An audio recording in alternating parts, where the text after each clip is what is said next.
Apple II forever, making life better and better. Apple II forever and ever, bringing the rainbow to you. Hi, everybody. Thanks for having me. You guys are in Illinois, right? I'm calling from Brooklyn. Uh, I've been living in France for the last few years, but this weekend I'm visiting my family, and my brother David and my dad, who both participated in the making of Karateka 40 years ago, say hi. Hi. I just checked in my journal what I was doing exactly 40 years ago today, and I realized that I was in San Rafael, California, as a college junior, visiting Broderbund Software for the first time, where I was working hard to try to complete Apple II Karateka before the summer ended and I had to go back to finish school. So these last 40 years have flown by. These days I'm mostly writing graphic novels, and I recently drew a graphic novel as well, an autobiographical sort of a multi-generational story. It's about my early game development days. Oh, yep, there it is. I recognize the back. It's called Replay because of the video game angle, and also because it's the story of three generations. My dad as a child refugee in France during World War II, before he came to America, and then me as an American kid from New York getting into making games on the Apple II, and then moving back to France with my two teenage kids 7 years ago to Montpellier. So a Replay is kind of these three tales braided together. I had some visuals that I would have liked to show you about, from the book and also from the making of Karateka back then.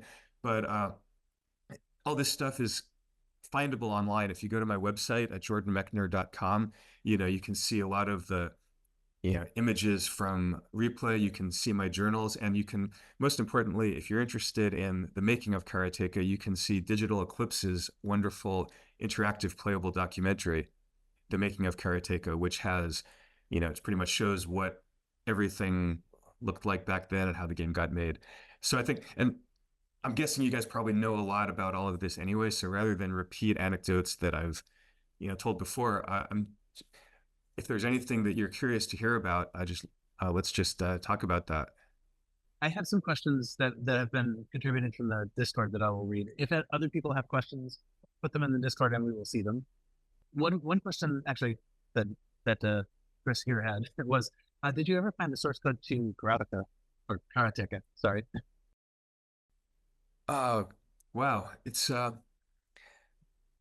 think it's on one of those 5.25-inch discs that's probably archived at the Strong Museum of Play. They were kind enough to take all of this, boxes of stuff and work materials from my garage. The Prince of Persia source code was missing, and I couldn't understand why. I thought I would surely have saved that, but like out of all the discs that I had, I didn't have Prince of Persia. And then that turned up a few years later on a 3.5-inch floppy in my dad's closet in New York. I think Karateka should be there.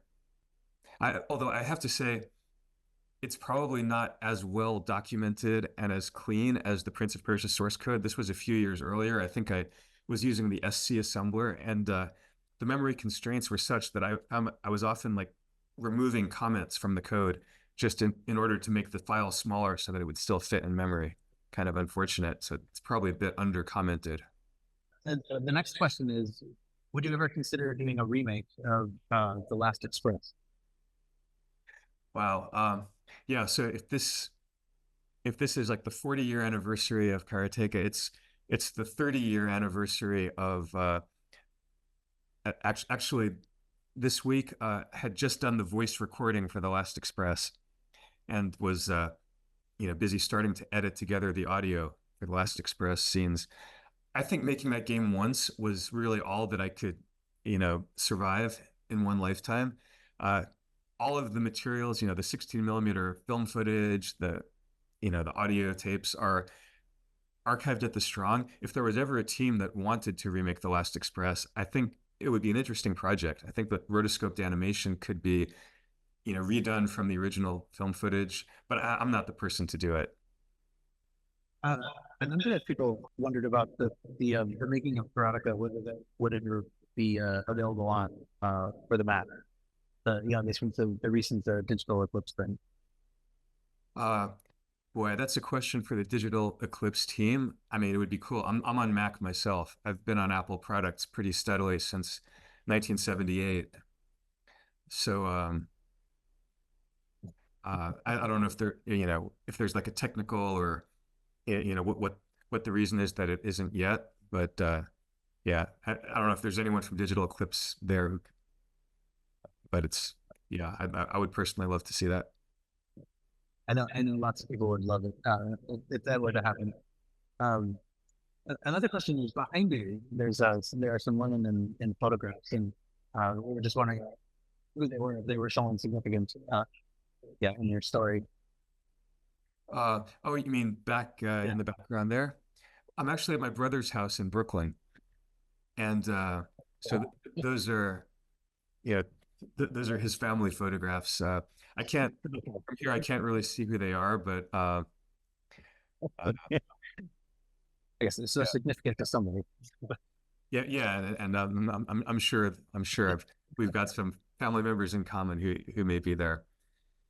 And by the way, for anyone who's read Replay and is interested in kind of like more of the behind the scenes of the graphic novel and also the history behind it, on my website, I've got an annex at jordanmechner.com. And in the book itself, like the last page of the book has a QR code, which will lead directly to that website. And it's basically like a commentary page by page, not on every page, but for certain episodes, including the creation of Karateka and also certain family events, my grandfather's memoir. Sometimes I show family photos or old family audio files. We got some uh, audio from cassette tapes, from the 70s. So that you can explore that. I've got a ton of archival material on the website. Well, the Karateka remake that came out in 2018 be made available again for iOS and other platforms. Is this something that's in your domain? Yeah. Yeah, so the Karateka 2012 remake was it was made for consoles, at the time. And the thing is that just to keep it to update it for the latest version of the Unreal Engine and so forth, is at a certain point, like after 10 years, it's like Liquid, who developed it, they're not really, that doesn't make sense to do that. Great thing about the Apple II games and the Apple, is that with emulation now, like, we can play them on all machines. It's kind of amazing. Not something that I would have foreseen 40 years ago. Kind of felt that, the Apple II is going to be replaced by, by the Mac, and then all the old Apple II games, like the only way to play them is if you kept an old Apple II. It's which a surprising number of people actually have Apple IIs. I'm guessing many of them are in this room. That's it. What happened to the Princess of Persia? It was in development and in replay, but it wasn't clear why it was canceled or if it'll ever be revisited. Yeah, so Princess of Persia was the working title for the third episode in the 2D Prince of Persia trilogy. That we would have made that third episode in 1993. That was the original plan, but for various reasons, that ended up like not going forward. Well, Smoking Car Productions and I put all of our efforts into making The Last Express. So this we had the idea in Montpellier with the team there, as I narrate in the graphic novel Replay, of making a modern version, finishing the trilogy, that we put on pause in 1993, and again for different reasons, for 2018 reasons, this time that project also ended up stopping. The good news was that a good part of that team, key team members, went on to work on Prince of Persia: The Lost Crown, which is a very different kind of 2D Prince of Persia game, but also wonderful, and which I'm really enjoying.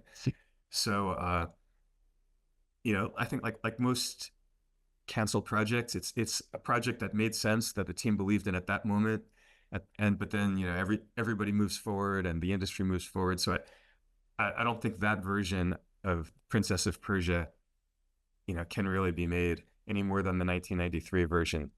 It's for now, it's kind of in this poignant place of being a trilogy with 2 episodes, and then the third episode is kind of, you know, is the story that's told in the graphic novel. One question that we had was after Karateka was released, you may be aware that there were various cracked versions that were floating around. And the question is whether you were aware of those versions, and sort of specifically one where it was like made easier that you could kill all your opponents with a single attack. I didn't know about Did you that come one. across these? No, I definitely remember Karateka 2, The Wrath of Dude. Uh, yes. That's and that was on. I remember seeing that on floppy. Uh, Next comment here is thank you for taking such great notes over the years on all the work. It's been those have been a delight to read, and educational as well. Are there any sort of specific reasons that motivated you to do this kind of journaling, of all your stuff along the way? yeah, it's interesting. I mean, Karateka at this point, it's unusually well documented for, an early 1980s game. I really didn't think about it at the time. I was in college. I was keeping a journal, and of course, my published journal about the making of Karateka is just a small part of what I was actually writing in my journal at the time, which was, all about yeah, movies I was going to, classes I wasn't going to, yeah, all the stuff that's, going on when you're, 18, 19, 20 years old. I didn't think I would ever publish it. I didn't even think I would ever show it to anybody. Uh, it was really when I was writing, and starting to draw a replay that I became aware that of the connection between what I did, what I was doing with my journal keeping as a college student, and what my grandfather had done when he retired, as a doctor in the 70s. And because he spent 3 years of his retirement compiling like a massive family memoir, and it wasn't a journal; it was, written after the fact. But he had actually kept a lot of old letters and postcards, everything. Uh, Surprisingly for a refugee who had to basically flee with a suitcase, he had kept like letters and old family photos of, his parents and so forth. So I think for him, because he had so few souvenirs of the past, because that, sort of early 20th century European past was kind of wiped out, he couldn't go back. Uh, so I think the few physical documents that he had, were important and precious. And so maybe I sort of subconsciously inherited that idea that the past is worth preserving, and that it's, telling one's own story, being able to tell your story to the next generation has value. But it was completely unconscious. I mean, if you had asked like at age 18 or 20, I would never have said anything resembling that. I just kept a journal, and it became a habit, and I didn't throw them out. Oh, which is another, you know, thing. A lot of times, I would write things down and then just toss them. So I think the reason that I have so much, not just because at a certain point, instead of tossing stuff, I would just kind of put it in a box and put the box in my garage and forget about it. Is journaling something you still do? Your initial journals were handwritten, Yep. but is it so? Do you sort of in a more electronic way now, or do you still handwrite? I still do keep a journal, actually. And actually, this is my current journal. It's a Hobonichi. It's very small, and it's 1 year that fits in your hand. So actually, for the past, I think about the past 9 years, I've been keeping my journal in these Hobonichis. So it makes a very compact little stack. So it's not as extensive as the journal that I was keeping, back in my 20s and 30s, when I would sometimes write pages, about what happened on a day. Like the most I can write now is 1 page, but I do still keep a journal. I find it's kind of comforting. It doesn't take long, and because it's such an ingrained habit now, I do it at the end of every day. I almost like, if I haven't written in my journal, I kind of feel the lack. It's useful sometimes just to go back and just kind of confirm my memory as to what happened or what order things happened in, sometimes I'll just pick up an old journal at random and start flipping through it, and it's almost like the I Ching. You fall on a certain page from 5 years ago or 10 years ago, and it's almost like a message from my past self to myself now. I'm like, oh yeah, I forgot that I meant to read that book, or I totally forgot about that person. I should call them, next time I'm in town. That's that kind of thing. So I think we've basically reached the end of the full time slots that we had you to come for. And so, is there any sort of like last comment you had to give us on the sort of occasion of the 40th anniversary of Karateka? Well, I'm really happy to that to see that this still haven't been to KansasFest in person, and but from what I see online, it's amazing to me that that there's so much love for the Apple II, that the memories being preserved and that carried forward. It's I mean, I love that machine. It's I wish I could show you some of the pictures that I pulled up for this. But again, you can find them, on my website. The Versa writer in particular is one that that I used to do the rotoscoping for Karateka, and that was just like a beautiful little piece of technology, so ingenious to use those two potentiometers in that way. It's I mean, it's like a graphics tablet with an arm, right? That you the Versa writer was a graphics tablet using the game paddle input of the Apple. It basically returned two values for the angles of the two axes of the Versa writer, and that returned, translated those into X and Y coordinates. So I was able to use that to trace the rotoscoped Super 8 film frames, my dad running and my mom's karate teacher fighting, to create the rotoscoped animation for Karateka. Roberta Williams had also used the same device, the Versa writer, for her graphic adventure games.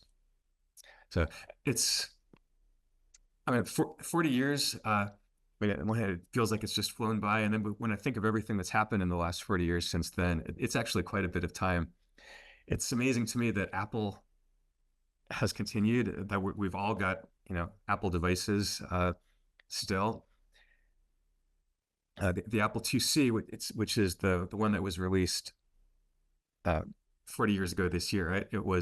I love that one too. It was like a little briefcase. You could carry it around. I actually kept my old Apple IIc as well because it was so small, and still works. The last I tried it. So anyway, with you guys in spirit there, celebrating like this incredible technological legacy and all of the things that were created using those apples. Yeah, and for me as a kid, it certainly changed my life.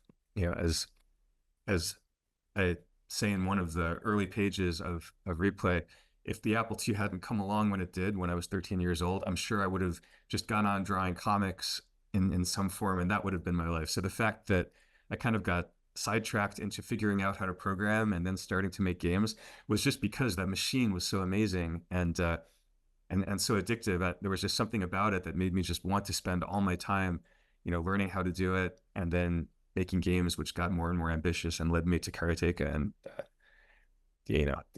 down a path that you could never have imagined, otherwise.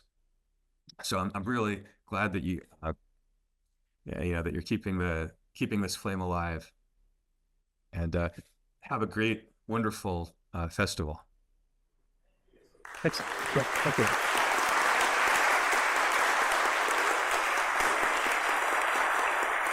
Thank you. Yeah, thank you. Thank you. We'll let you go. Thank you for taking the time. I think if we can get your slides, we will we'll check them with you, but we can, I think, make them available so people can see the images you hope to show us. Yeah, you can fast forward through them. Yeah. So, okay. All right. Thank Thank you. you.